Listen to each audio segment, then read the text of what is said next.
रक्षा करने निजक समर्पित कर माटी ये से पाइक पुओ जो मानकर त्याग जो मानकर बलिदान रे माटी मोर इतिहास लिखा ये से पाइक पुओ। बोलो भारत माता की, बोलो भारत माता की, बोलो भारत माता की।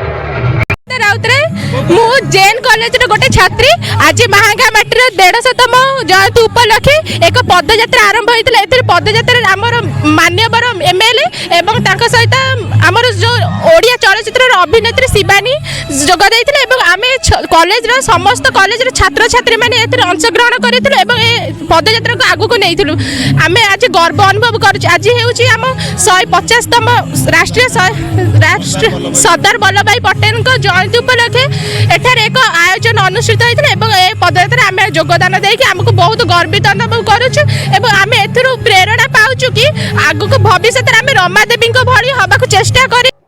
आम अंचलर झील कहले अत्युक्त हेनी। आम अंचलर भाणीजी स्वर्गत नंदकिशोर दास घरे विवाहित मधु बाबू भाई गोपाल वल्लभ दास झील रमादेवी जे जहाँ स्वाधीनता आंदोलन पर देश स्वाधीनता पाइथिला एवं जन्म जयंती उपलक्षे माटी रे आज एक जयंती समारोह होइछि एवं वंदे मातरम संगीत समूह गान 150 वर्ष पूर्ति उपलक्षे एवं लौह मानव सरदार वल्लभ भाई पटेल 150तम जन्म जयंती स्मृति रे एक सर्वदलीय निर्विवाद भाव निर्दलीय भाव कॉलेज स्कूल विभिन्न वर्गर युव छात्र महिला समस्त सरकार अधिकारी समस्त आज सामिल होगी जैन कॉलेज कुआंपाड़ ठारू कोटबदा स्टाडियम पर्यंत पाखापाखि 4 किलोमीटर ऊर्ध 5000 रु ऊर्ध पिला द्वारा एकता यात्रा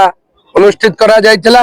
आज महांगार सार्वभौमत्व रक्षा करने महांगार ऐतिह्य को महांगार कला साहित्य संस्कृति को उज्जीवित करने महांगा को आउरी आगु नापी विकसित करने एकता यात्रा आज प्रमाणित कर दौची जे एक विकसित महांगा गठन करने महांगा निर्वाचन मंडली समस्त युव छात्र आज एकजुट एकत्रित होती एवं शपथ नहीं एक स्वच्छ विकसित दुर्नीति मुक्त स्वाभिमान महांगा गठन करने आशा करुचु।